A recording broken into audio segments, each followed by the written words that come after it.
नमो ज्ञानेश्वरा,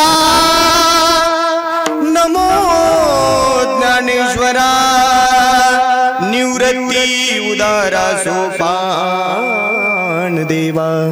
मुक्ताबाई नमो त्रिभुवन पावनी, आद्यत्रय जननी देवाची। ओम नमो ज्ञानेश्वरा, करुणा करा दयाळा, तुमचा अनुग्रह लादलो, पावन झालो चराचरे। भक्तपरायण गुरुवर्य वैकुंठवासी रामकृष्ण भाऊ येडशीकर, हरिभक्तपरायण गुरुवर्य वैकुंठवासी भगवान भाऊ येडशीकर, हरिभक्तपरायण वैकुंठवासी रंगनाथ महाराज जवळेकर यांच्या कृपा आशीर्वादाने संपन्न होत असणारा वारकरी संप्रदायामध्ये दीप प्रज्वलित करणारा हा दैदिप्यमान सोहळा अखंड हरिनाम सप्ताह वर्ष 43वे आणि त्या 43 वर्षामधल्या दुसऱ्या दिवसाची सेवा महत भाग्याने माझ्याकडे प्राप्त झाली।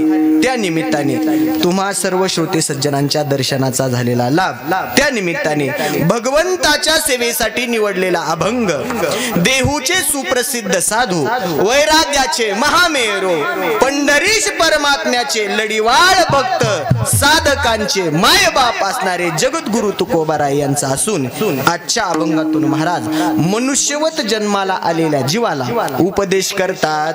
काय उपदेश करतात? देवाला शरण जा, शरण गेल्यानंतर शरण्य देव काय करेल याचा फायदा सांगतात आणि शरण गेल्यानंतर देव किती कृपाळू आहे याचंही महत्व पटवून देतात। आणि हा आलेला सर्व अनुभव हो स्वतःच्या जीवनातला आहे, असा स्वतःच्या जीवनात आलेला अनुभव जगद्गुरु तुकोबाराय आज आपल्यापर्यंत पोहोचवणार आहेत। विठ्ठल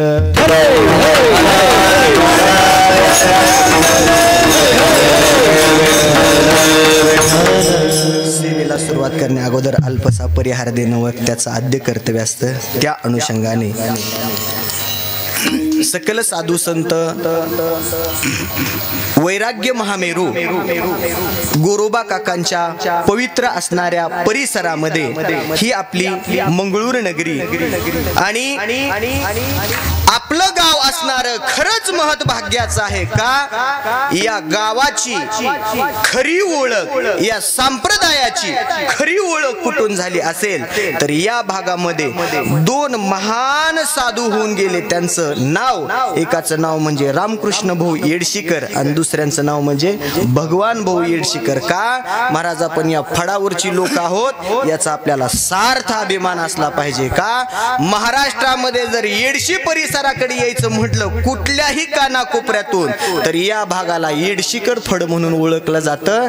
आणि येडशीकराचा फड हो असा काय साधा सुद्धा हो, इथं वैराग्य महाराज हो धगधगीत वैराग्य हो या साधू पुरुषांनी निर्माण केलं। त्यांच्याच असलेल्या डावलेल्या रस्त्याने आपण मार्गक्रमण करत आहात म्हणून आपण सगळे भाग्यवान आहोत। हो आदि करून सुंदर नियोजन आहे ज्यांच्यामुळे या ठिकाणी तुमच्या दर्शनाचा योग माझ्या जीवनामध्ये प्राप्त झाला। ते आमचे जिवलग मित्र, आमचे मार्गदर्शक असणारे हरिभक्तपरायण अण्णासाहेब महाराज बोधले यांच्याकडून या ठिकाणी विशेष आग्रहाचं निमंत्रण आणि या मंगळूर ग्रामस्थाच्या वतीनं भजनी मंडळांच्या वतीनं माझ्याकडे हे आलेलं आग्रहाचं नियोजन आमंत्रण, त्यामुळे तुमचा सगळ्यांचा दर्शनाचा झालेला योग आदि करून आज सेवेसाठी महाराष्ट्रातली सर्व गुणीजन मंडळी, गायक वादक मंडळी उपस्थित आहे। त्यामध्ये माझे जीवलग मित्र असणारे गोड गळ्याचे गायक हरिभक्तपरायण श्रीराम महाराज ते उपस्थित आहेत, त्यांना धन्यवाद देतो। तसेच महाराष्ट्रातील सुप्रसिद्ध मृदंगाचार्य, मृदंग महामेरू, मृदंग सम्राट, संगीत अलंकार हरिभक्तपरायण आमचे आकाश महाराज पांचाळ तेही उपस्थित आहे, त्यांनाही धन्यवाद देतो। हरिभक्तपरायण आमचे जीवलग मित्र असणारे केदार महाराज शिंदे यांच्या नवनाथ वारकरी शिक्षण संस्थेतले सर्व बालगोपाळ मंडळी आहेत उपस्थित, त्यांना सगळ्यांना धन्यवाद देतो। त्यांच्यासाठी एकदा जोरदार टाळ्या वाजवा। वा हा आनंद घेतायत पुन्हा पोरावं हा, त्याच्यामुळे हा आनंद आहे. तुम्हाला धन्यवाद. गावातील सर्व ज्येष्ठ श्रेष्ठ मंडळी उपस्थित आहे. बाबा अभंग जगद्गुरु तुकोबारायाचा आहे आणि अभंग उपदेश पर प्रकरणातील आहे. हो महाराज, या ठिकाणी जगद्गुरु तुकोबाराय मनुष्यवत जन्माला आलेल्या जीवाला उपदेश करतात.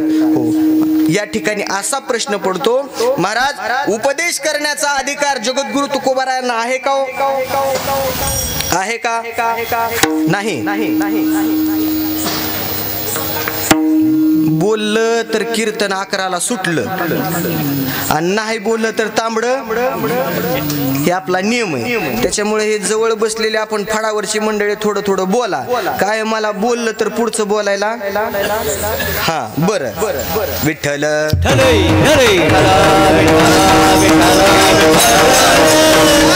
जगद्गुरु तुकोबारायांना उपदेश करण्याचा अधिकार आहे का?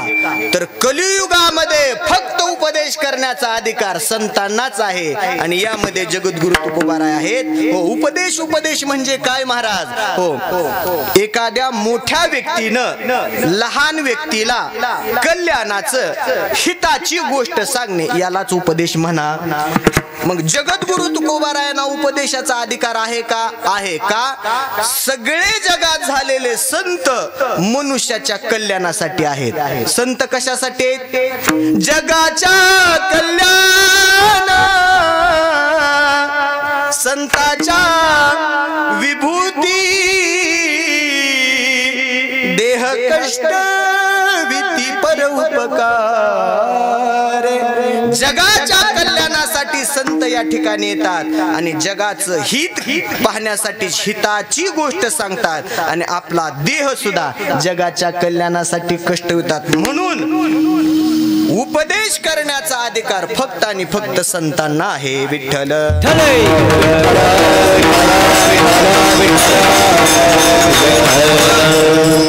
महाराज, संतांच्या उपदेशामध्ये 2 फरक पाहायला भेटतात आपल्याला.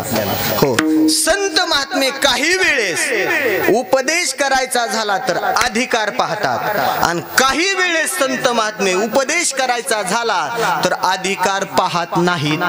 असं का महाराज? ज्ञान सांगायचं असेल तर संत महात्मे अधिकार पाहतात, कर्म मार्ग सांगायचा असेल तर संत महात्मे अधिकार पाहतात, योग मार्ग सांगायचा असेल तर संत महात्मे अधिकार पाहतात. पण या उलट भक्ती करायची असेल तर संत कोणताही अधिकार पाहत नाहीत. असे 2 या ठिकाणी फरक पडतात. तुम्ही म्हणाल महाराज ज्ञान सांगणं तर चांगलंय, ज्ञान दिल्यानं वाढतं, ज्ञान दुसऱ्याला द्यावं. मग संत असे का करतात महाराज? संतच म्हणतात अधिकार तैसा करू उपदेश. हो, ज्ञान चांगलं आहे पण ज्ञान कुणाला द्यावा? ज्ञानाचा जो अधिकारी आहे त्याला. जर नाही दिलं तर ते ज्ञान त्याला पचत नाही. मी सांगत नाही, ज्ञानेश्वर महाराज दृष्टांताच्या माध्यमातून सांगतात. कसं? जे सायासे सन्यासेवी ते पक्वान केवी जेवी, म्हणून बालका जैसी नेदावी धनुर्धरा. हो, ज्ञानेश्वर महाराजांचा गोड दृष्टांत आहे. हो, महाराज म्हणतात नुकतंच महाराज 5 दिवसाचं जन्मलेलं बालक आहे आणि अशा बालकाला आईच्या स्तनातून दूध प्राशन करण्यासाठी, दूध ओढण्यासाठी काय पोचतात? कष्ट पोचतात. आणि अशा नवजात बालकाच्या पुढं जर पंचपक्वान्नाचं ताट नेलं तर त्याचा अधिकार आहे का? आहे का? नाही. मग पंचपक्वान्नाचं ताट चांगलं नाही का? ताट चांगलं आहे पण लहान लेकराचा अधिकार नाही. तसं ज्ञान चांगलं आहे पण ज्याच्या चित्ताला वैराग्य नाही त्याला ज्ञान सांगता येत नाही. विठ्ठल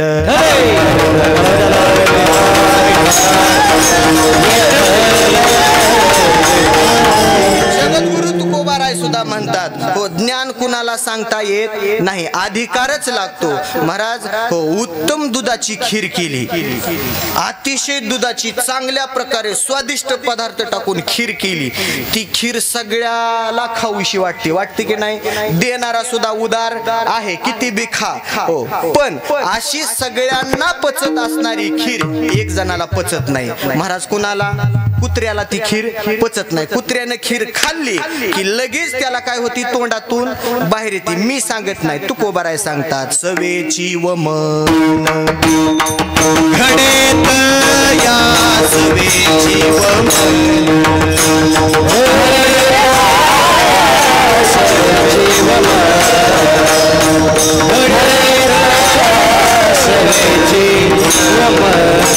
तुका म्हणे श्वाना खिरीचे भोजन, तुका म्हणे श्वाना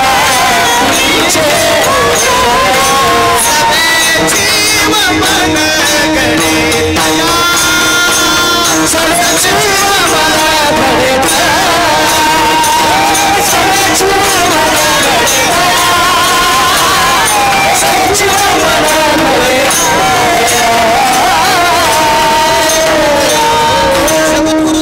म्हणतात. तुका म्हणे श्वाना, श्वान म्हणजे कुत्रा, तुका म्हणे श्वाना खिरीचे भोजन, सवेची व मन घडे तया. अशी खीर सगळ्यांना पचत असली तरी कुत्र्याला पचत नाही का? तो कुत्र्याचा अधिकार नाही. पंचपक्वान्नाचं ताट चांगलं आहे, लहान लेकराचा अधिकार नाही. खीर चांगली आहे पण कुत्र्याचा अधिकार नाही. तसं ज्ञान चांगलं आहे पण भलत्या सलत्याला सांगता येत नाही. विठ्ठल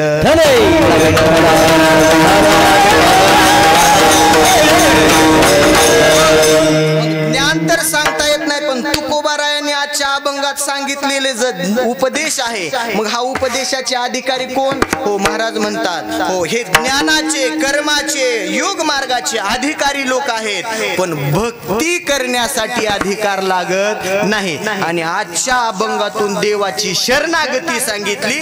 देवाची शरणागती म्हणजेच भक्ती आहे. विठ्ठल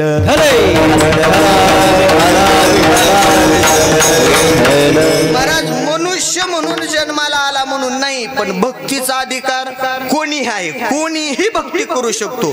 मनुष्य देह प्राप्त झाला म्हणून नाही, कुठल्याही योनीत प्राप्त होऊ द्या त्याला भक्तीचा अधिकार आहे. हो तुम्हाला उदाहरण देतो.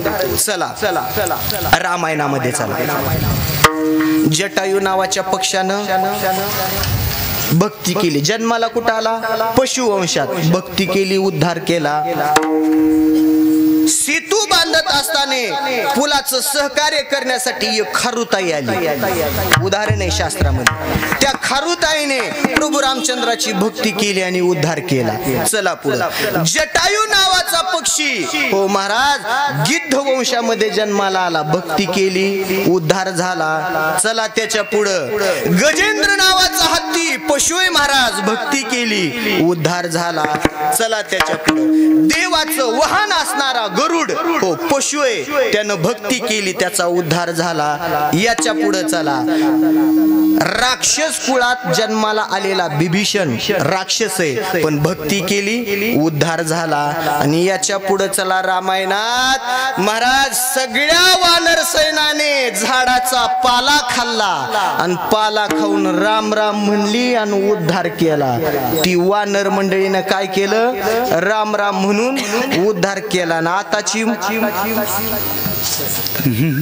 आताची वानर मंडळी सप्त्यातलं जेवण करते आणि कीर्तन सुरू झालं की झोपायला घरी जाते. मग तवाचीच बरी म्हणावं लागतील की. महाराज भक्ती कुणीही करू शकतो. नवे नवे पुढे चला. जगद्गुरु तुकोबाराय म्हणतात, भक्ती करण्यासाठी कलियुगात सुद्धा आम्ही संत मंडळी एक जणाला वाट विचारतो. त्यांचं नाव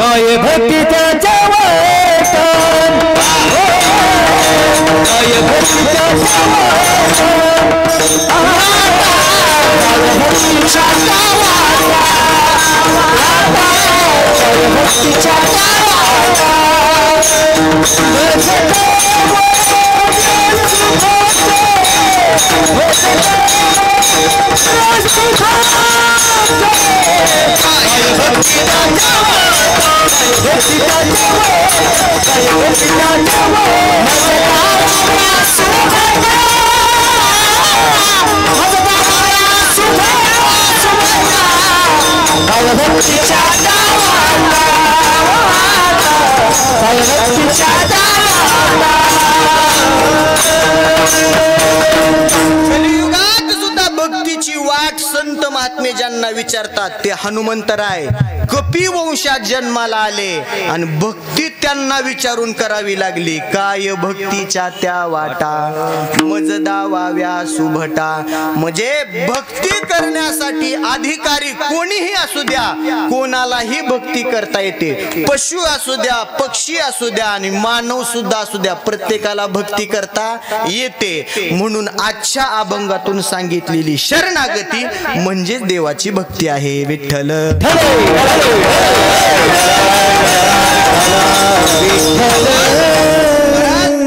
ही भक्ती करत असताना जगद्गुरु तुकोबाराय उपदेश करतात, पण आजच्या अभंगातल्या पहिल्या शब्दाला फार महत्व आलेले महाराज. अभंगातला पहिला शब्द काय हो? तुला कशाला बोलवले मला सांगायलाच बोलवले, पण तुम्ही कीर्तनात बसून जाग्यावर आहेत का नाहीत ही बघणं काम माझ्याकडे. कीर्तन महाराज करायचीच कशासाठी? हो, माणसं जाग्यावर आणण्यासाठीच कीर्तन आहे, पण लोकांनी त्याचा पार विपर्यास करून ठेवला. 2 तास लोक कीर्तनाकडे मनोरंजन म्हणून बघायला लागली आणि सगळं आयुष्याचं वाटोळ करून घ्यायला लागली. महाराज आयुष्यात मनोरंजन कमी का तुमच्या? महाराज सकाळी उठल्यापासून झोपेपर्यंत तुमचं मनोरंजनच चालू आहे का नाही? आणि संसारात तुम्ही संसार करून करून पाक पाक थकून गेलेली लोक आहेत, तरी सुद्धा महाराज हो एकाचा 70-80 वर्ष वय झालं तरी त्या सुद्धा लोकांना वाटत नाही आपण भक्ती करावी. हे दुर्दैव आहे आपलं महाराज. विठ्ठल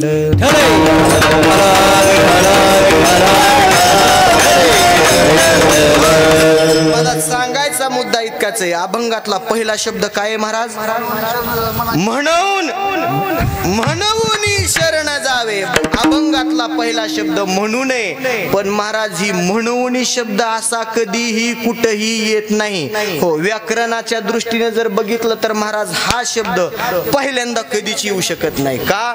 हो, म्हणून शब्द तेव्हाच येतो केव्हा त्या शब्दाच्या पाठीमागे काहीतरी संदर्भ असावा, त्या शब्दाच्या पाठीमागे काहीतरी विशेष असावं, तेव्हाच हा म्हणून शब्द येतो. असा म्हणून शब्द येत नाही. उदाहरण म्हणून सांगतो. हो महाराज, मला कुठले तुम्ही? डिकसळचे. हो डिकसळचे महाराज. हो योगायोगाने आज कीर्तनाला आले. मला सकाळ सकाळ कळमच्या स्टँडवर पहाटे 4 वाजता भेटले. उदाहरण धरा. आणि महाराजांना विचारलं, महाराज का हो एवढ्या सकाळी सकाळी तुम्ही कळमच्या स्टँडला, काय कारण? त्यांनी सांगावं, महाराज असा असा लांबचा कार्यक्रम आहे, मुंबई पुण्यासारख्या ठिकाणी जायचं आहे आणि सकाळी पहाटे 4ची बस आहे आणि एकदा का बस ही निघून गेली की पुन्हा बस. म्हणून म्हणजे त्या म्हणून शब्दाच्या पाठीमाग एवढा विशेष आहे. हो, किंवा आपण सगळे शेतकरी मंडळी. हो, एका शेतकऱ्यानं काय केलं महाराज? हो, ऐन पेरणीचे दिवस, पेरणीसाठी लागणारी सगळी तयारी केली. हो, साड आणलं, नळ आणलं, हो बी आणलं, बियाणं आणलं, खत आणली. हो, ते कुळव सगळा व्यवस्थित केला, पाचर फिचर मारून सगळी तयारी केली. आणि कुळवाला बैल झोपायचा म्हणून बैल आणाय गेला तर ऐन टायमाला बैल मरून पडला. आणि त्याला विचारलं, का हो तुमचा चेहरा का पडला? त्यानं सांगितलं, महाराज सगळी पेरणीची तयारी केली ना ऐन टायमाला बैल दगावला म्हणून. म्हणजे म्हणून शब्दाच्या पाठीमागं काहीतरी विशेष आहे.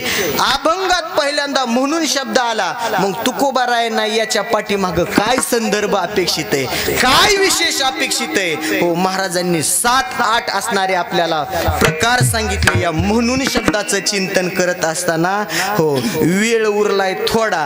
हो, तासभर हाय पण 20-20 झाले आपली. हो, ओव्हर झाल्यात कमी, रन काढायचे जास्त, त्याच्यामुळे वेळेनुसार बघू. विठ्ठल म्हणून शब्दाचं चिंतन सांगत असताना महाराज म्हणले म्हणून म्हणून पण का म्हणून देवाला शरण जा, म्हणून शरण जा पण का म्हणून जा, या का म्हणून शरणचे महाराज आपण विस्तारानं चिंतन करू। महाराज म्हणले म्हणून शरण जा, का म्हणून महाराजांनी पहिला उद्देश सांगितला, यापूर्वी तुला अनेक जन्म प्राप्त झाले पण त्या कोणत्या जन्मात तू देवाला शरण गेला नाही म्हणून।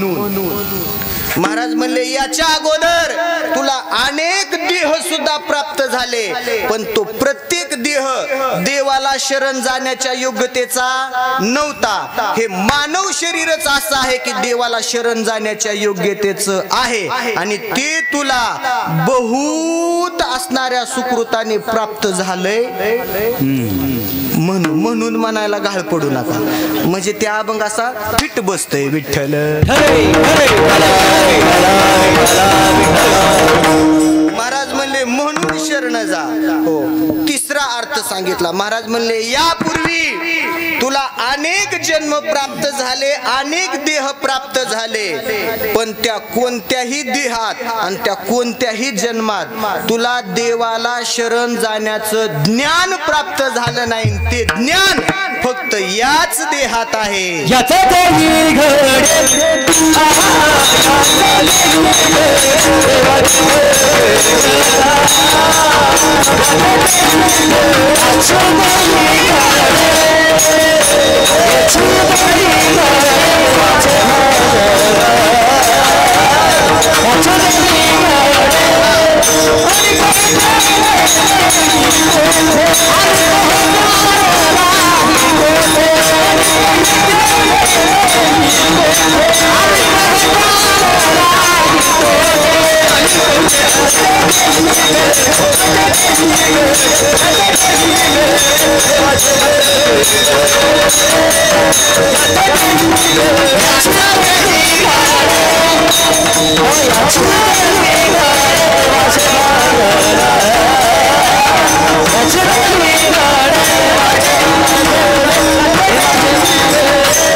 भजन आणि कहे ज्ञान नाही कोटे। देवाला शरण जाण्याचं ज्ञान फक्त मनुष्य देहात आहे आणि हे ज्ञान जर महाराज दुसऱ्या देहात असतं तर ऐका मंगळूरकर मंडळी, या धर्म मंडपामध्ये माणसांच्या पेक्षा मुक्या जनावरांची गर्दी जास्त झाली असती। विठ्ठल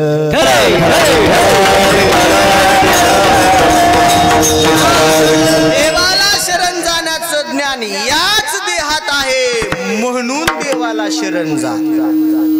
महाराज पुढे म्हणतात हा देह निर्माण करताना त्या निर्मात्याचा म्हणजे देवाचा एक हेतू होता। काय हेतू होता की मी हा एवढा सुंदर निर्देह बनवला, इथं जन्माला नरदेहाला आलेल्या प्रत्येक व्यक्तीनं मला शरण आलं पाहिजे। मला म्हणजे देवाला शरण आलं पाहिजे असा त्या देवाचा काय होता हेतू होता। मग जगद्गुरु तुकोबाराय म्हणले किमान बाबा हो त्या देवाचा तुम्हाला निर्माण करण्याच्या पाठीमागचा हेतू तरी सफल व्हावा म्हणून शरण जा। लोक म्हणली महाराज म्हणून कळतंय पण अजून पटा नाही, लोकांना कळतं पण पटत नाही। पण महाराज पटत कधी सुद्धा हो असं कुणालाही सांगून पटत नाही। ज्यावेळी चित्ताचा आणि या देहाचा काया पालट भक्तीनं व्हावा तेव्हा सांगितलेलं पटत असतं। विठ्ठल सांगितलेलं जर असं सहज सांगून पटत असतं तर आम्ही तिकडून इकडं बोंबलायला कशाला आलो असतो 200 किलोमीटरवर। रोज 1 लाखापेक्षा अधिक महाराज महाराष्ट्रात कीर्तन करत फिरतात। हो, फक्त काय झाले लोकांना पट नाही आणि लोकांना जर पटत असतं तर आपली दुकानं बंदच पडली असती। तुमचं काम कसं झालंय, नळी फुंकली सोनारे आणि इकडून तिकडे कीर्तनात यायचं, कीर्तन ऐकायचं आणि ऐकणारे म्हणायचं त्यांचा सांगायचा धंदाच आहे, आपला ऐकायचा. म्हणजे हे पटत नाही, त्याचं लक्ष नाही. हो महाराज म्हणले हो म्हणून सांगताय पण पट नाही. पटल असं सांगा. महाराज म्हणले पटल असं सांगतो. तुम्ही मनुष्य देहाला जन्माला आलात, इथं प्रत्येकाला मरावं लागणार हे निश्चित आहे. निश्चित गोष्ट जी जर कोणती असेल तर ते म्हणजे मरण. आकाश महाराज एखाद्या नवीन पोराचं लग्न होईल का न होईल काय सांगता येईल? होईल बी किंवा नाही बी होईल. म्हणजे दोन्ही बी काय सांगता येत नाही. होईल बी किंवा न बी होईल. पुढं चाल. लग्न झालं त्या मुलाचं, कशाला त्याला ठेवायचं आहे? करू लग्न आपण त्याचं लग्न झालं, पण लग्न झाल्यावर त्याला मुलं बाळ होतील का नाही सांगता येईल का नाही? ते बी सांगता येत नाही. पण जन्माला आलेली व्यक्ती मरणार आहे का नाही हे काय सांगाल? ते निश्चित आहे महाराज. जन्माला आलेली व्यक्ती मरणार हे निश्चित आहे. ज्या वेळेस आईच्या गर्भामध्ये आपला जीव तयार झाला, ज्या दिवशी गर्भात उतरला त्या दिवशीच मृत्यू तयार झाला. म्हणजे मृत्यूची तारीख निश्चित आहे. मृत्यू अटळ आहे. जगद्गुरु तुकोबाराय म्हणले महाराज हो या जन्माचं आणि मृत्यूचं दुःख फार भयानक आहे. जन्म मृत्यूचं दुःख फार भयानक आहे. या जन्म मृत्यू दुःखातून आपल्याला सोडवणारा, हे दुःख घालवणारा फक्त एकटा देव आहे. आणि ज्यांना वाटतं ना जन्म मृत्यूचं दुःख घालवावं म्हणून देवाला शरण जा. लोक म्हणले जन्म आणि मरणाचं दुःख एवढं मोठं. महाराज म्हणले मरावं लागतंय, एक ना एक दिवस सगळ्याला जायचंय. इथं कोणी राहायला आलेला नाही. महाराज म्हणले तुमचं काय घेऊन बसला? 9 भी मर गए 10 भी मर गए सहस्त्र 88. 33 कोटी देवता मर गए पड़े काल की फांसी. यम का अजब तड़ाका बे, तू क्या जाने लड़का बे. कबीरदास महाराज म्हणले 9 मेले, 9 ग्रह गेले. 10 भी मर गए, 10 अवतार गेले. सहस्त्र 88,000 ऋषी आले, ते सुद्धा गेले. आणि 33 कोटी देव मेले. एवढे सगळे मेले, तू काय राहणार आहे काय म्हणले? येथे उरो नाही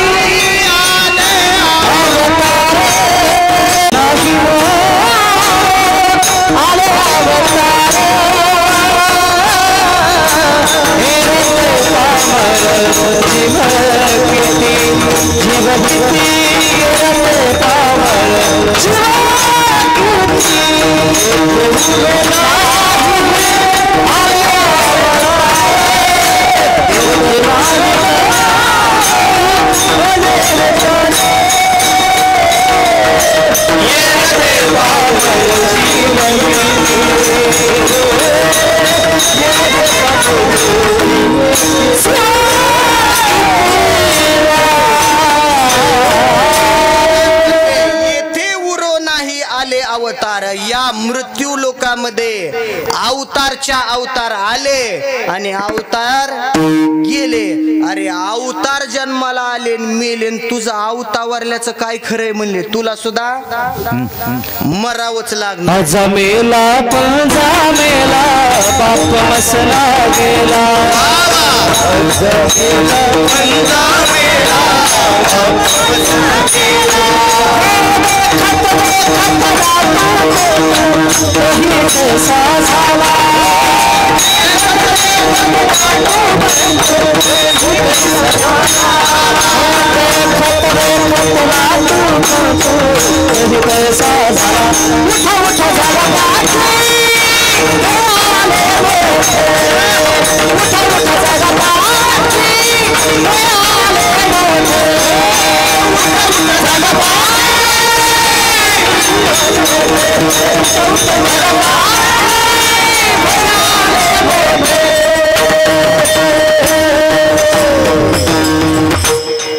जमेला पण जमेला बाप मसना गेला.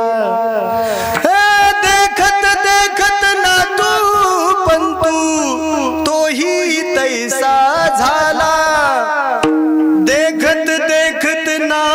पंतू तोही तैसा झाला उठा उठा जागा पाठी भय आले मोठे पंढरी वाचोनी तुझा ठाव नाही कोठे प्रत्येक जणाला मरणारे आजा मेला पंजा मेला आणि हे सगळे मेलेले तुम्ही किती जण वाट लावले एक पाहता एकाची दहने सावध त्या गुन्हेगारे न होसी आणि आपलं काय झालंय नुसतं स्मशान वैराग्य आपल्याला आलंय माणसाला वाट लावायला मशन मारात गेलं की तिथंच वैराग्य निर्माण होते काय नाही रे खरं काल माझ्या संग बोलला काल आम्ही दोघ जण बोललो म्हणजे हे वैराग्य कुठे आणि एकदा का तिथून काडी लावून महागारी आलं अरे पाजली का नाही जनावर पाणी महाराज हे पाहून सुद्धा आपण जागे होत नाही त्याच्यामुळे आपल्याला संसारात दुःख आहे महाराज विठ्ठल मरणाची कारे नाही आठवला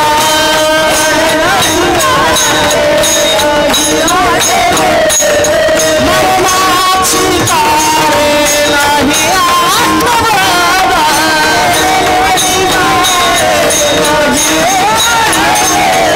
संचिताचा संचिताचे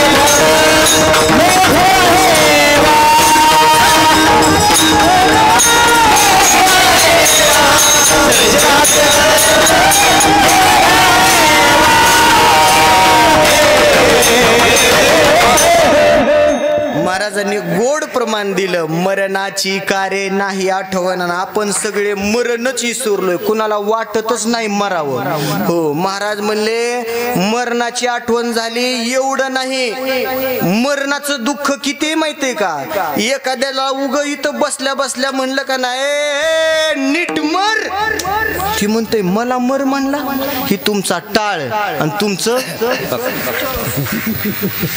मी पदरच सांगत नाही ज्ञानेश्वर महाराज म्हणतात अगा मरहा बोलून साहे एखाद्याला नुसतं मर म्हणलं तरी त्याला सहन होत नाही म्हणजे मरणाचं एवढं दुःख आहे मरणाची इतकी भीती महाराज हो म्हणून आपण विसरलोत आपल्याला मरायचंय त्याच्यामुळं कीर्तनात येऊन हे शुद्धीवर येत जावा कीर्तन काय नुसती अशी ऐकत जाऊ नका का महाराज हे सत्य करायचे काय एवढा लांबून महाराज बोलवायचे का हे टाळकरी गायक बोलवायचे महाराज या सत्याचं एकच कारण आहे काय हो प्रत्येकाच्या खिशात मोबाईल आहे का नाही त्या मोबाईलला चार्जिंग रोज लावता का 8-10 दिवसाला लावता रोज लावतो रोज चार्जिंग झाल्यानंतर मोबाईल दिवसभर चालतो तसं ही अखंड हरिनाम सप्ताह म्हणजे या मोबाईलची चार्जिंग करण्याची वस्तू आहे आणि इथं सप्त्यात यायचं आणि 8 दिवस भक्ती रूपी असणारी चार्जिंग करायची त्या चार्जिंगनं हा मोबाईल फुल चार्ज करायचा आणि एकदा का चार्जिंग झाली की या चार्जिंगच्या ताकदीवर पुढच्या वर्षापर्यंत मोबाईल नीट चालतोय म्हणून सप्त्याला यायचं विठ्ठल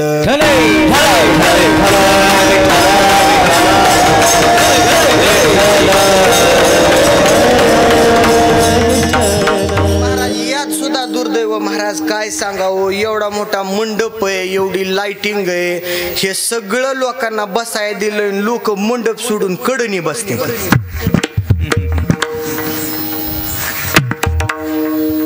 पण ह्याचं उदाहरण देऊ का महाराज हो माफी मागून बोलतो बरं का इकडे बसलेल्या मंडळीला राग येऊन देऊ नका माफी मागतो सगळ्यांची मंडपात का बसायचं तुमच्याकडे सोयाबीनच्या आता झाल्यात सुगी झाली सोयाबीनच्या पानावर जर रोग पडला तर आपण त्याच्यावर काय करतो फवारणी करतो सोयाबीन फवारत असताना तुम्ही बारकाईने निरीक्षण जर केलं तर फवारीत असताना आपण काय करतो वर वर वर वर वर वर वरचा भाग फवारतो पण रोग पानाच्या खालनं सुद्धा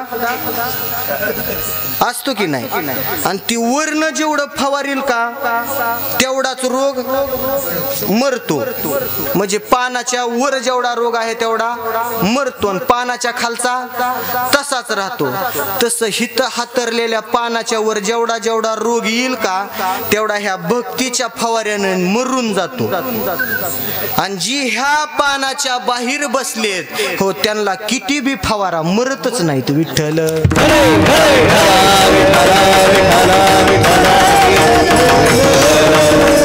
महाराज आपल्या या नरदेहातून पाप होणार हे निश्चित आहे. ज्यांना ज्यांना पाप जाळायचंय ना त्यांनी असं कडक उडणी बसायचं नाही महाराज. हो इथं मंडपात येऊन बसायचं. पण कीर्तनात काय महाराज तुम्हाला असंच बसा आणि तसंच बसा म्हणत नाही. कसं बी बसा पण नाहीच महाराज दम निघला तर कधी मधी तुमच्या तुमच्या पद्धतीने चालू द्या पण बसा. का बसा महाराज? एखादा जरी कीर्तनातला शब्द तुमच्या अंतकरण पटलावरती कोरला आणि त्या एका शब्दानं जरी महाराज तुमच्या या असणाऱ्या जीवनाचं परिवर्तन झालं तरी सप्ता सार्थकी लागला. विठ्ठल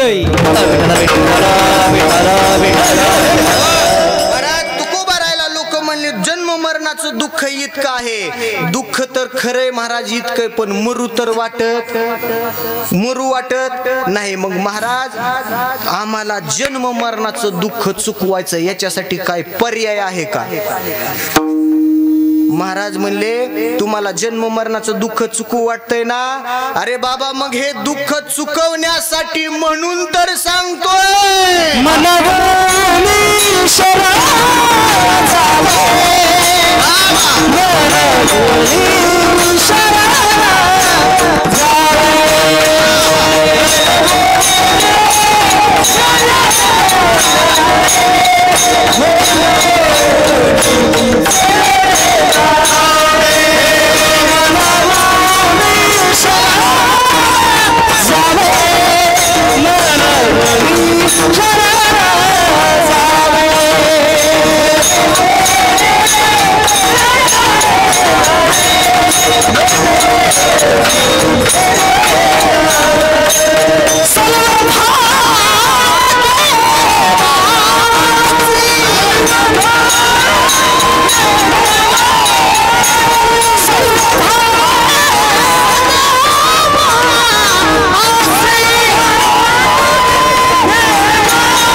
महाराज कमीच आहे तर मावळे पण तंदुरुस्त आहे. आणि हे काय साधं काम आहे का गायचं वाजवायचं? आकाश महाराज हो हे आलेला घाम पुसत जाऊ नका. हे लोकांना दिसून देत जावा हे घामाचा पैसा आहे. नाहीतर लोक म्हणतात पकवाजा लय पैसे मागायला लागला. अरे ती बघ ती एक थाप मारायला जुळते का? गायक लय पैसे मागतोय टाळकरी. महाराज राहिले नाही हो 2-3 भाकरी खाऊन जरी उभा राहिला ना कीर्तन झाल्यानंतर डबलच भूक लागते. ही साधं नाही महाराज. परमार्थ नव्हे लेकुराच्या गोष्टी. इथं काम नाही महाराज साध्या सुद्याचं. हो म्हणून महाराज म्हणले जन्म मरणाचं दुःख घालवायचंय ना बाबा म्हणून तर सांगतोय काय मनवोनी शरण जावे. लोक म्हणले महाराज म्हणून कळालं शरण जा कळालं पण जायचं कुणाला? म्हणले देवाला. देव काय एक आहे का? वार बदलला की देव आहे, 33 कोटी देव आहेत आणि जायचं कुणाला? महाराज म्हणले जगात देव एकच आहे, ज्यानं हे विश्व निर्माण केलं. तुम्हा आम्हाला ज्यानं जन्माला घातलं तो देव मी सांगत नाही, शास्त्र सांगतं एको देव हा, देव एकच आहे. मग बाकीच्या देवता आहेत काय? ब्रह्म, इंद्र, चंद्र, वरुण, कुबेर, अग्नी, आई भवानी, तुळजा भवानी, ह्या सगळ्या देवता आहेत. पण जगात देव एकच आहे आणि जो देव तो देव सगळ्या जगाचा पालक आणि या सगळ्या देवाचा मालक तो एकच आहे. म्हणून शरण जायचंय ना त्या देवाला जा. पण म्हणले देवाला शरण जात असताना कोणत्या जा? हो, तुकाराम महाराजांनी लिहायला पाहिजे होतं, मनवणी शरण जावे वडाखालच्या आईला, मनवणी शरण जावे बांधावरच्या मसुबाला. महाराज म्हणले अरे या देवांना शरण जाण्यात काही अर्थ नाही. हो ऐका, माता माऊलीनो माफी मागून बोलतो, तुम्ही देवीची भक्ती करता अतिशय चांगल्या प्रकारे करा, पण देवीची भक्ती करत असताना जरा नीट करा. हो का? देव एकच आहे, तुम्ही देवीची भक्ती करता. देव आणि देवी यात वेगळे पण नाही, दोन्ही एकच आहेत. पण महाराज आपला मार्ग चुकलाय. हे का सांगायला लागलोय मी? देवाला शरण जायचं ना, पण कोणत्या जायचं याच्यासाठी कोणत्या देवाला? हो, तुम्ही जाता हो देवतांना शरण. या देवता तुमचं जन्म मरण चुकवू शकत नाहीत ना. का? माऊली म्हणतात इंद्रपणाची उटी उतरे येऊ लागते माघारे. इंद्राला सुद्धा मरावं लागतं, ब्रह्मदेवाला मरावं लागतं. तुम्ही जाता असल्या मरक्या देवाकडे, जी देव स्वतःच पोट भरू शकत नाहीत, हो तुम्ही त्या देवांकडे जाता आणि तुमचंच त्यांचंच मरण ते चुकवू शकत नाही, तर तुमचं जन्म मरण कधी चुकवणार आहे? अशा देवांना शरण जाऊ नका. पण आपला घोटाळा झालाय त्याच देवाला शरण जातो. आता इथं प्रत्येकाचं देवारा जर घरच्या तपासलं का, इथल्या प्रत्येकाचं त्या प्रत्येक देवाऱ्यावर महाराज तसलं बारकं बारकं चिपळ्याचं देव आहे. एवढे त्या देवाचं त्यांना नाव माहित नाही, त्या देवाचं गाव माहित नाही. पण ती देव हमखास एखादा ब्रह्मांड चालक विठेवर उभा राहिलेला ती नसेल, पण हे चिपळ्याचं देव मुबारक. हो, तुम्ही म्हणता महाराज असं का म्हणायला लागले? हो महाराज याला प्रमाण आहे. नाथ महाराज म्हणले हे जन वेड झालं, वेड का? त्या महाराज हो दुकानदाराकडे तांब शिळ राहिलं होतं, शिळ तांब वस्तू बनवून तांब शिळ राहिलं, ते टाकून देण्यापेक्षा ती त्याचा घाटा कशाला करीन, ते म्हणला एक काम करू, ही शिळ राहिलेल्या तांब्याचं आपण एवढं चकत्याचं देव करू. आणि लोक ही टाकून दिल्यावर इकडं तिकडं टाकून देण्यापेक्षा लोक ह्याला घेऊन घरी जातेली आणि पूजतेली. आणि आपण काय केलं, तसलं तांब्याचं देव आणलं एवढं. त्या देवाचं नाव माहित नाही, गाव माहित नाही. नाथ महाराजांनी वर्णन केलं, शिळ्या तांब्याचे बाहुले केले, शिळ्या तांब्याचे बाहुले केले. आणलं बिन, आणून काय केलं, पाट मांडून वरी बैसविले, पाट मांडून वरी बैसविले. बसव नका पुढं, गंध अक्षदा प्रक्षाळीले, गंध अक्षदा प्रक्षाळीले. बरं करणार का? मग मना येईल ते नाव ठेविले. आपल्या मनानेच देव, ही कोणची? ही म्हणले शीतळा आई. ही कोणची? ही दुःख घालवणारी आई. आपल्या मनानेच नाव मना येईल ते नाव ठेविले. आणि नाथ महाराजांनी हे बघितलं, जगाला म्हणले या जनासी लागले वेड, या जनासी लागले वेड, या जनासी लागले वेड, या जनासी लागले वेड, या जनासी लागले वेड, या जनासी लागले वेड, या जनासी लागले वेड, या जनासी लागले वेड, या जनासी लागले वेड,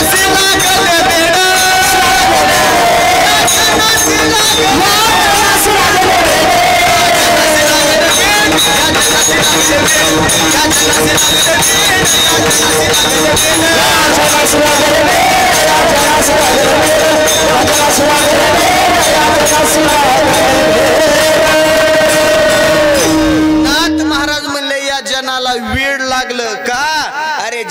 देवाचं नाव माहित नाही, ज्या देवाचं गाव माहित नाही, ती देव घेऊन आले आणि त्या देवाला शरण गेले. अरे ते देव त्यांचंच पोट भरण्यासाठी दारोदार फिरतात आणि तुमचं काय जन्म मरण चुकवणार आहेत.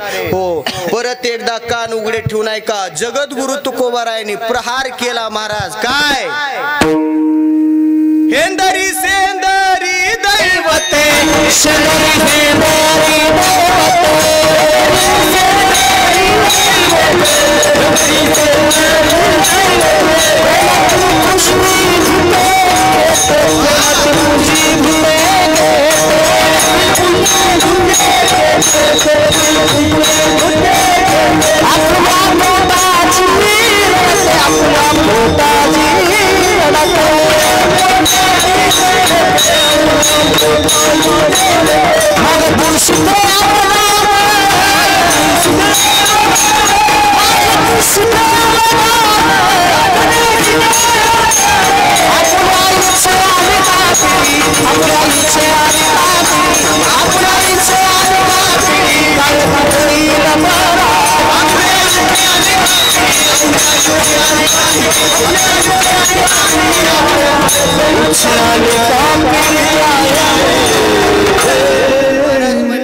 सेंदरी हेंदरी दैवते कोणती पूजी भूती घेते, जे आपुल्या पोटा रडते मागती शिते अवदान.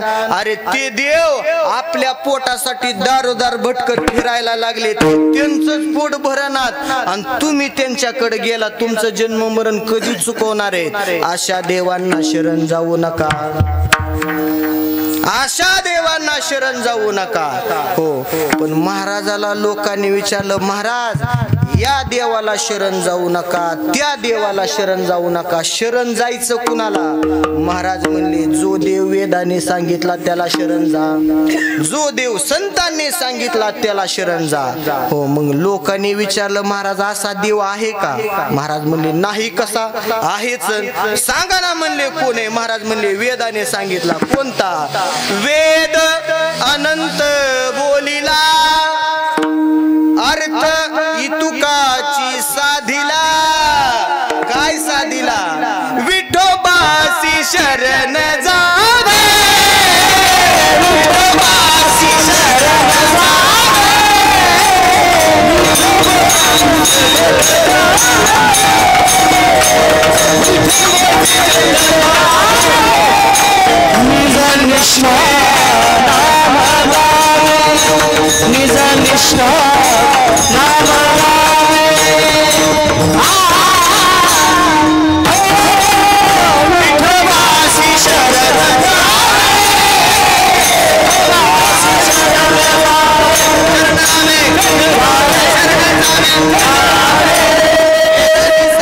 देव कोणता? विठोबासी शरण जावे.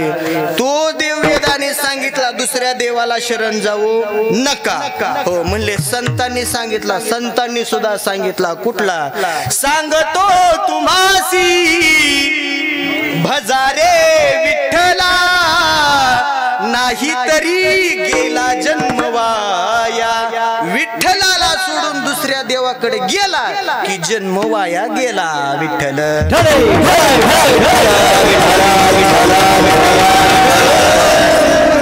विठ्ठलाला शरण जा, दुसऱ्या देवाला जाऊ नका. लोकांनी विचारलो, का हो, हा देव सगळ्यात मोठा आहे का? हो, सगळ्यात मोठा आहे का? महाराज म्हणले, हा जन्म मरण चुकवू शकतो आणि याच देवापासून बाकीचे देव निर्माण झाले. म्हणून जो हा देवाचाही देवा, भैया माझा पंढरी राम, भैया माझा पंढरी राम, भैया माझा पंढरी राम.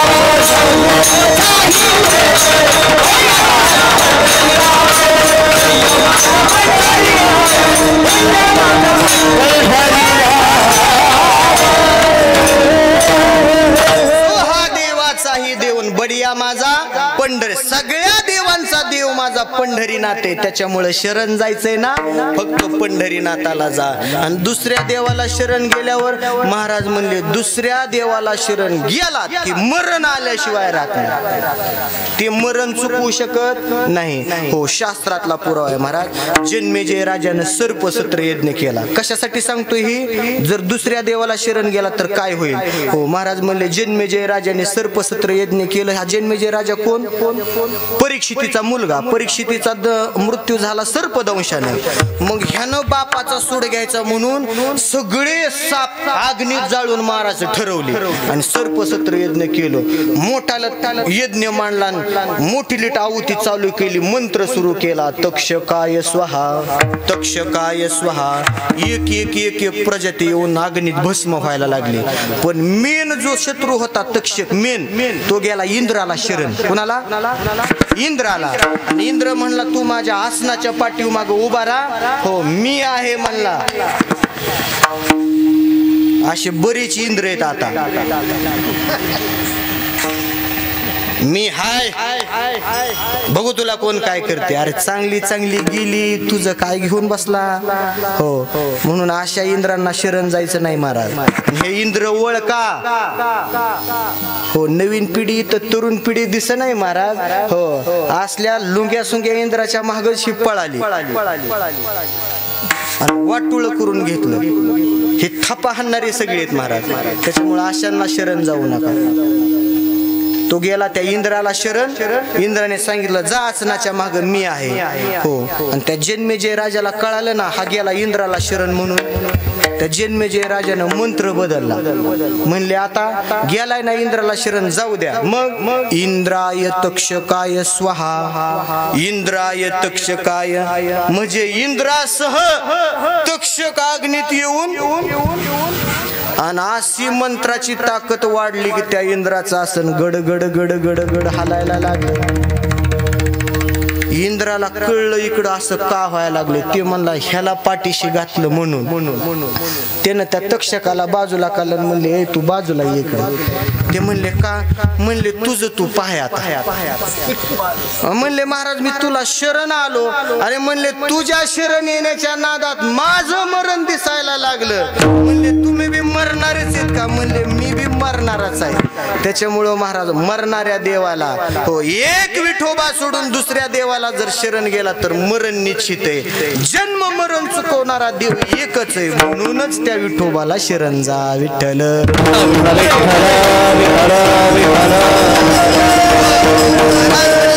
विठोबाला शरण जा. पण जायचं कसं? वेळ कमी राहिलाय 15 मिनिटं. हो, महाराज म्हणले धावत्या वेगात सांगतो जा शरण. पण कसं? सर्व भावाने जा. मनवूनी शरण जावे सर्व भावे देवासी. सर्व भावाने जा. हो, त्यातली दोघं तिघं अशी पुढं बसली होती. त्यातला एक जण म्हणला महाराज आम्ही 4 जण भाऊ आहे. 2 जण हाय ती कीर्तनाच्या नादिक, पण दोघांचा काय भरवसा नाही. महाराज म्हणले त्या भावांनी नाही, या मनुष्य देहामध्ये जे सर्व भाव आहेत त्या सर्व भावाने देवाला शरण जा.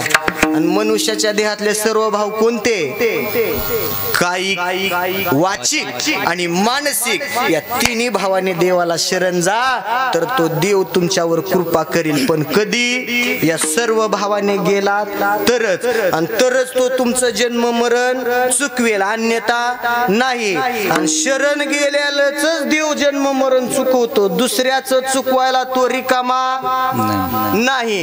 जो कधी सप्त्याकडे आला नाही, ज्यानं कधी टाळ घेतला नाही, पंढरपूर कोणत्या दिशेला माहित नाही, सप्ताह बंद पाडल्याशिवाय राहिला नाही, लोकांची लग्न मोडल्याशिवाय, एका घराची 2 घरं केल्याशिवाय, आणि त्याचं जन्म मरण चुकवायला देव काय बांधिलंय काय आपल्या घरचा? मी सांगत नाही, ज्ञानेश्वर महाराज सांगतात देव जन्म मरण कुणाचं चुकवतो? जो मज येई अनन्य शरण तयाचे निवारी मी जन्म मरण. या लागी शरणागता शरण्य मीची एकू, मी एकटाच आहे जो जन्म जन्म मरण चुकू शकतो, पण कुणाचं? जो मला शरण आलाय त्याच, बाकीच्याच नाही. म्हणून शरण जाताने कसं जा? सर्व भावाने. काय न शरण जा म्हणजे कसं जायचं? हा देह ईश्वराने दिलाय, हा देह ईश्वराच्या कार्यामध्ये लागला, कायेची शरणागती झाली.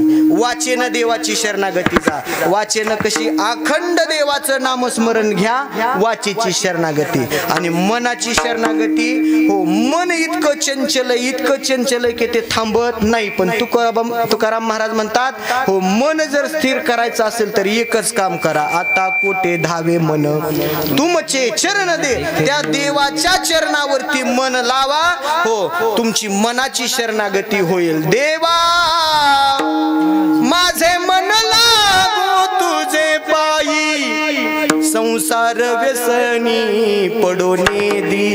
देवा माझे मन लागो तुझे पायी. हो देवाच्या पायावरती मन लावा, मनाची शरणागती होईल. आणि असं कायेनं वाचेनं मनाने देवाला शरण गेलात की सर्व भाव होतात. या सर्व भावाने देवाची शरणागती होईल. पण ती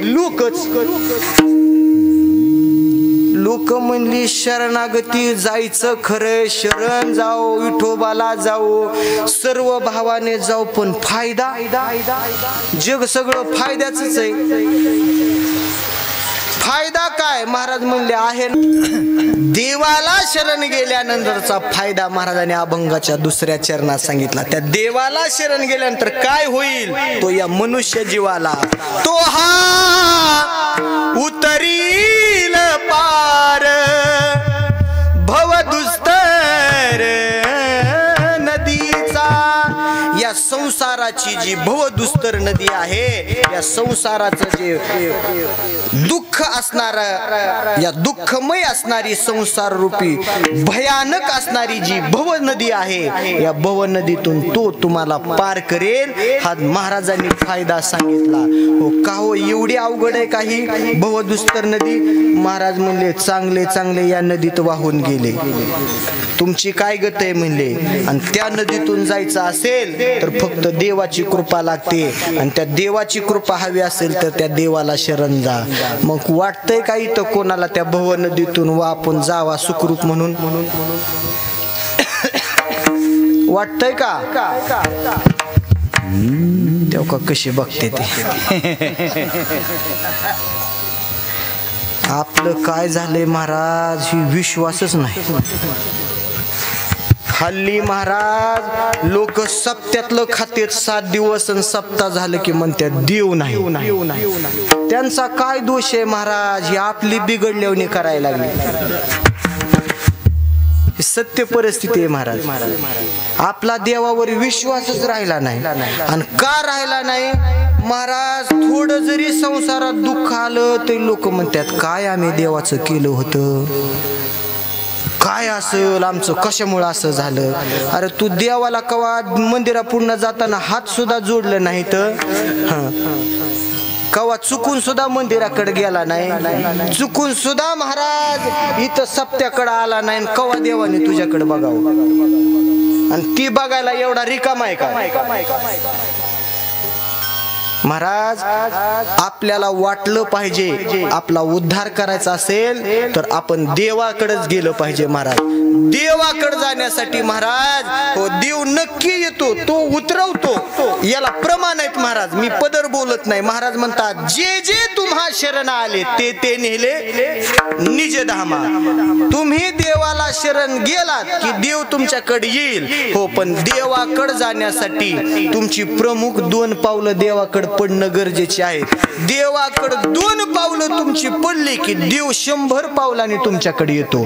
त्याच्यामुळं 100 पावलांनी देव तुमच्याकडे यावा वाटत असेल ना, देवाकरिता तुमची 2 पावलं तिकडं पडणं गरजेचं आहे. म्हणून देवासाठी 2 पावलं टाका. आणि नाही बी 2 पावलं टाकणार झाली तर देवानं 2 हात दिलेत. ह्या 2 हातानं त्याचं भजन करा. देव निश्चित तुम्हाला भवसागर तारल्याशिवाय राहणार नाही. मग वाटतंय का नाही कुणाला? वाटतंय ना? करा सगळ्यांनी एकदा हात वर मग. आणि सगळेजण थांबा इकडचे. सप्ता जुग तुमच्यासाठी आणि ज्यांना वाटतं ना भूसागर तरुण जायचंय हो इकडं कडनी बसलेले सुद्धा करा हातवर आणि सगळ्यांनी भजन म्हणा तेव्हाच उद्धारण तेव्हाच देवाची भेट आहे श्रीराम जय राम जय जय राम श्रीराम जय राम जय जय राम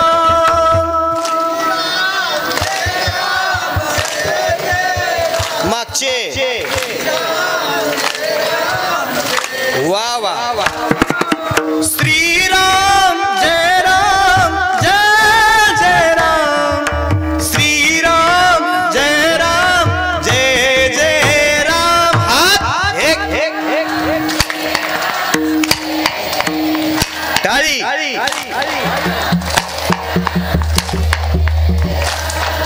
श्रीराम जय राम जय जय राम श्रीराम जय राम जय जय राम आवाज श्रीराम जय राम जय जय राम श्रीराम जय राम जय जय राम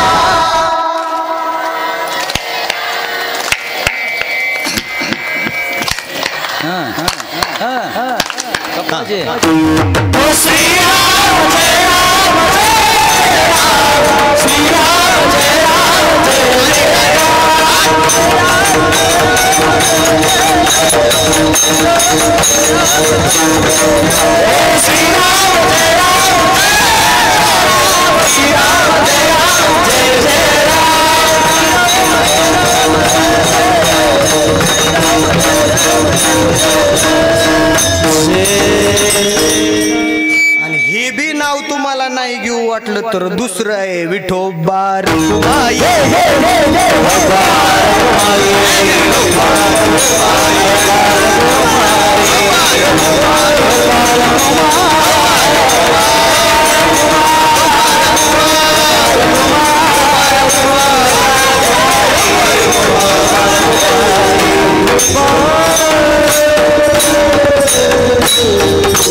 जगद्गुरु तुकोबाराय म्हणतात देवाकडे तुम्ही 2 पावलं टाकली ना देव 100 पावलं येतो तो हा उतरेल पार हो महाराज या तो हा शब्दामध्ये फार चिंतन आहे बघा हो तो म्हणजे हा दर्शवणारा शब्द आहे तो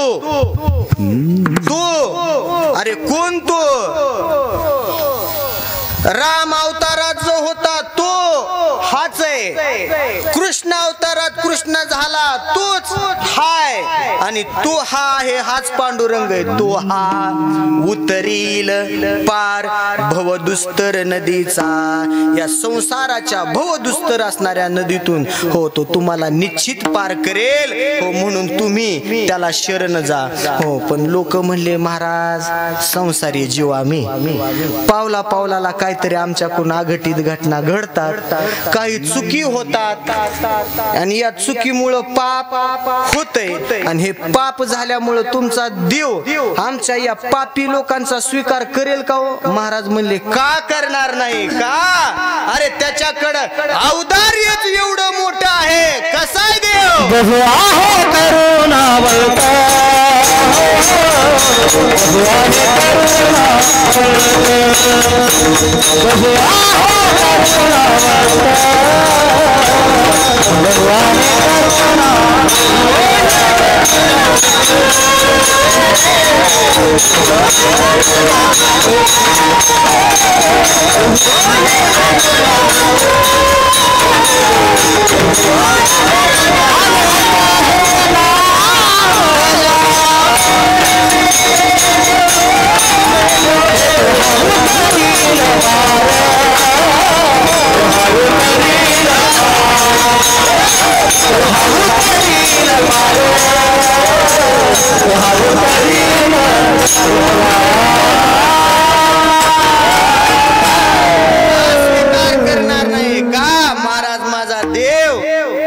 कृपाळू आहे बहु आहे करुणावंत म्हणले देव करुणावंत आहे.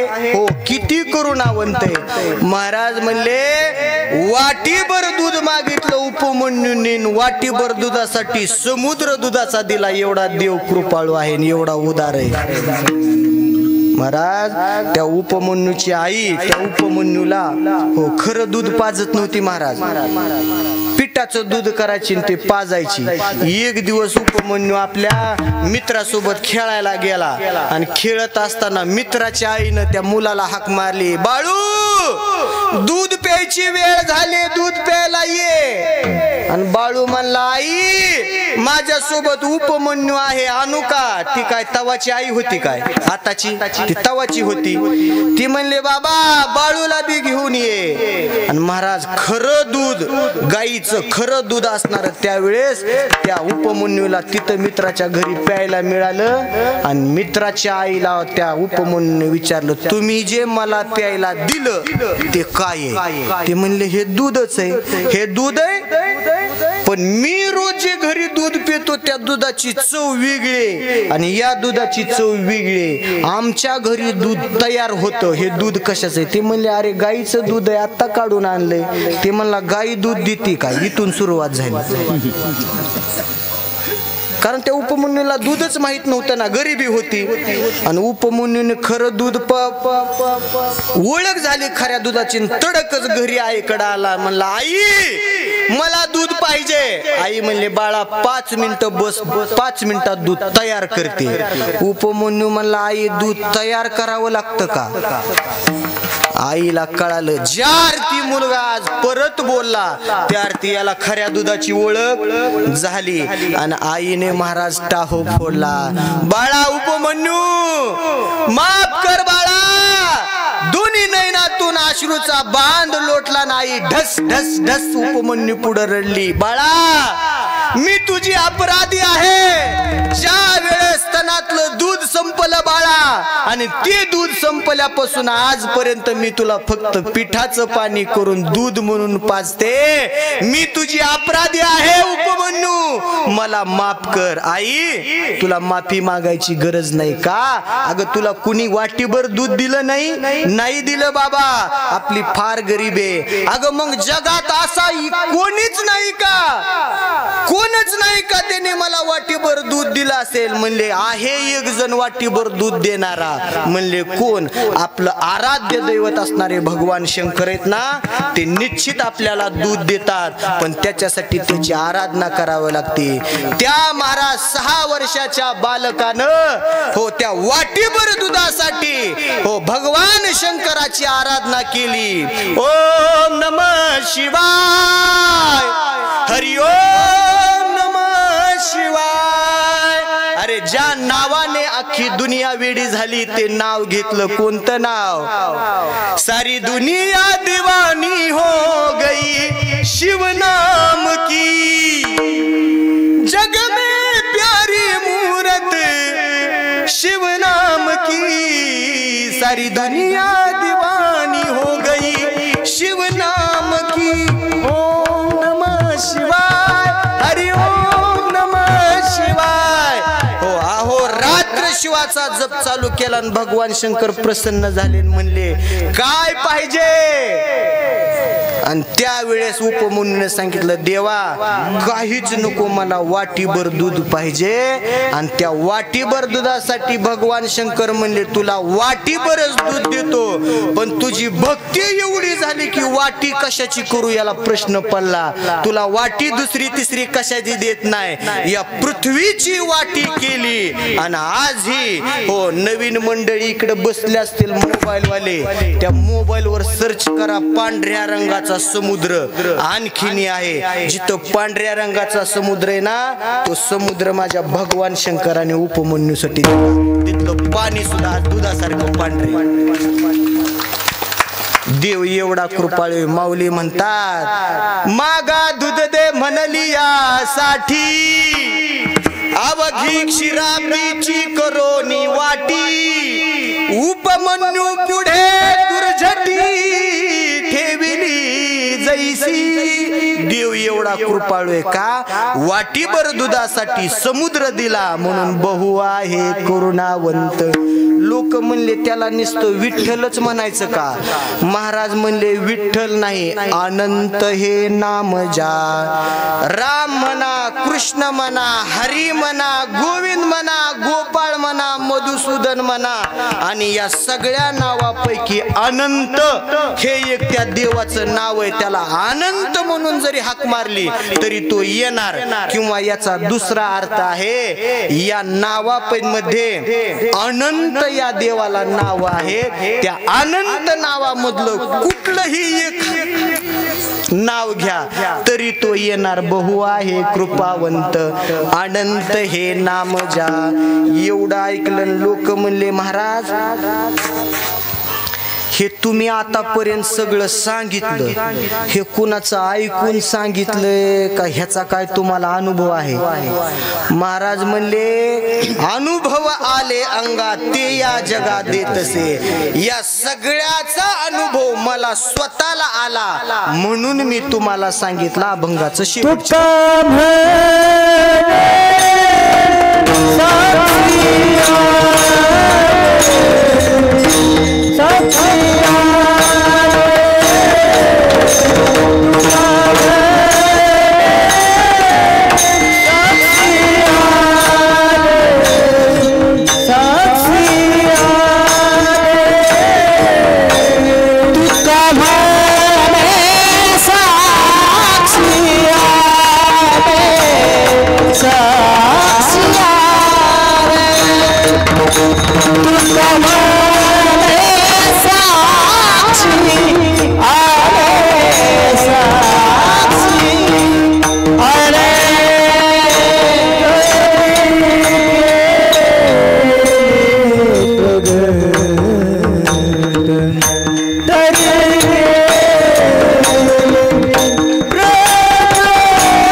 महाराज म्हणतात हो हा सगळा आलेला अनुभव माझ्या चित्तातला आहे, मला स्वतःला अनुभव आला म्हणून मी तुम्हाला सांगितला. तुका म्हणे साक्षी आले तरी केले प्रगट. हा सगळा अनुभव मला आला म्हणून मी तुम्हाला सांगितला आणि हा सांगितलेला अनुभव खरा आहे. तुम्ही सुद्धा त्याचं आचरण करा आणि नाही केलं तर तुम्ही सुद्धा मरा. आता कसं विठ्ठल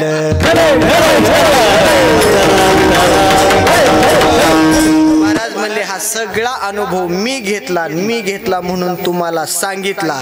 हा अनुभव माझ्या चित्तातला खरा आहे म्हणून तरी देवाला शरण जा. म्हणून शरण जावे सर्व भावे देवाशी. हो झालं कीर्तन पण 5 मिनिटं घेतो महाराज.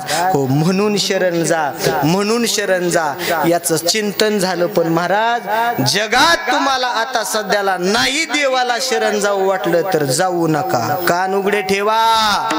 नाही देवाला शरण जाता आलं तर नका जाऊ, पण एका देवाला शरण गेल्याशिवाय मरू नका. तो देव म्हणजे दुसरा कोणता नाही.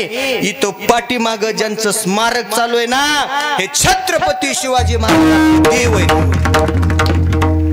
या देवाला आणि जाताने शरण कसं जा, नुसत्या शिवजयंतीला त्यांची मूर्ती डोक्यावर घेऊन नाचू नका, शिवाजी महाराजांचे विचार डोक्यावर घेऊन नाचा, शिवाजी महाराज आचरणात आणा, त्या पद्धतीनं त्यांना शरण जा.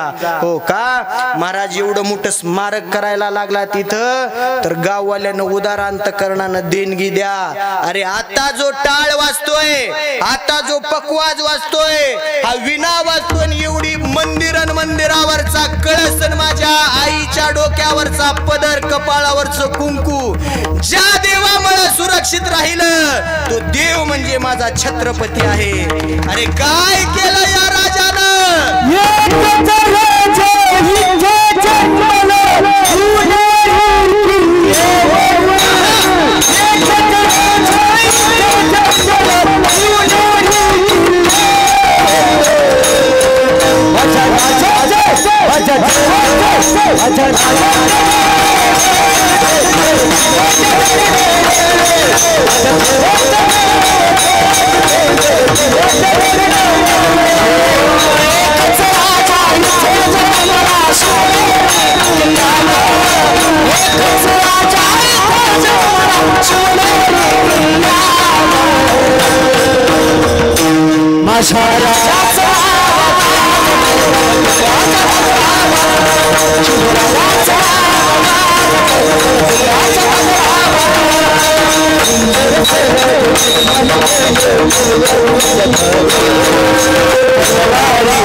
करत असताना राजानं कोणत्या जातीपातीचा विचार केला नाही महाराज. ही आपली दुर्दैव आहे. आता गावात सुद्धा सत्तेचार व्हायला लागले. काय राजे म्हणत असतील, अरे या लोकांसाठी छातीवर तलवारीचे घाव झेलले आणि ही लोक इतकी बधीर निघतील, काय वाटत असेल राजाला? अरे या वारकरी संप्रदायाची भगवी पताका कायम असणारी फडकत राहावी याच्यासाठी एका मावळ्यानं प्राणाची आहुती दिली आणि हे भगवं निशान फडकू लागलं आणि त्या भगव्या निशाणाखाली महाराज आपण चोर झालो, सगळे चोर. काय वाटत असेल राजाला? अरे का मी यांच्यासाठी मेलो? अरे थोडी तरी जाण ठेवा. ऐका दादानो, ऐका. अरे माझ्या राजानं कोणत्याही जातीपातीचा विचार केला नाही. अरे माझ्या राजांसमोर एका मुसलमानाची स्त्री आणून ठेवली तर तिचा सुद्धा महाराज आईचा सन्मान जसा करावा तसा केला. काळ्या राती तळपत होत तिच्या रूपाचं ऊन, काळ्या राती तळपत होत तिच्या रूपाचं ऊन, अशीच देखणी होती एका मुसलमानाची सून, अशीच देखणी होती एका मुसलमानाची सून. त्या तरुणीला आई म्हणाला, त्या तरुणीला आई म्हणाला, राजा तो शीलवान, हे राजा तो गुणवान. म्हणून आनंदाने नांदत होते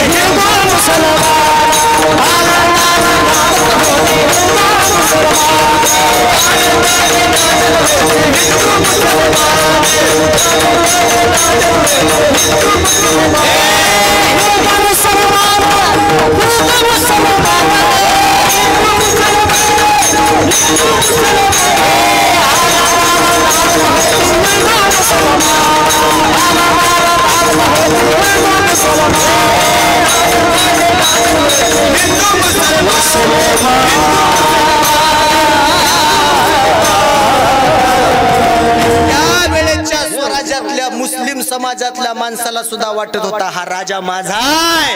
अरे हा राजा माझा आहे का? स्व म्हणजे स्वतःला वाटणार राज्य माझ्या राजाने तयार केलं. त्यावेळेच्या प्रत्येक लोकाला वाटत होते स्व म्हणजे माझं, हे माझं राज्य आहे आणि हा राजा सुद्धा माझा आहे. आणि ज्या राजानं आपल्याला शिकवण दिली ना, ती शिकवण म्हणजे ती देवाची शरणागती आहे. म्हणून शरण जायचंय तर महाराज छत्रपतींना जा. आज आपल्या समोर सगळ्यात मोठा आदर्श ठेवला. ऐका तरुण पिढी, तो कुठं दिसत नाही पण ऐका. अरे माझ्या राजानं काय केलं? अरे वय काय होतं 16 वर्ष आणि आता म्हणतो आपण 16वं वरीस. अरे धोक्याचं नाही बाबा, वरीस मोक्याचं. अरे त्या 16व्या वर्षी माझ्या छत्रपती शिवरायांनी काय केलं? या स्वराज्याला तोरण बांधलं आणि स्वराज्यात पहिला किल्ला आणला तो तोरणा. तोरणा जिंकला आणि स्वराज्याला तोरण बांधलं. कसं? शहाजीचा बाळ काळाचा काळ, काळाचा काळ शहाजीचा बाळ. शिवनेरीवर जन्मला, शिवनेरीवर जन्मला राजानं बांधला तोरण तोरण्याला. राजानं बांधला तोरण तोरण्याला.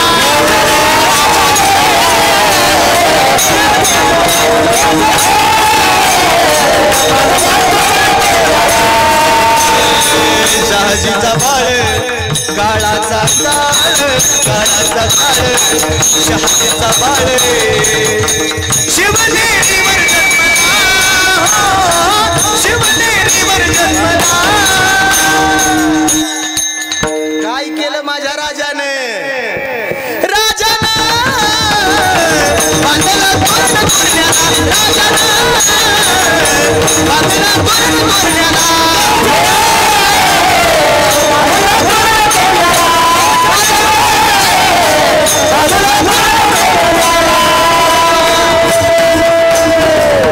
वयाच्या 16व्या वर्षात स्वराज्य निर्माण करण्याची इच्छा झाली. कशामुळं? आदर्श होते जगद्गुरु तुकोबाराय आणि माझ्या भगवान पंढरीनाथाची पताका.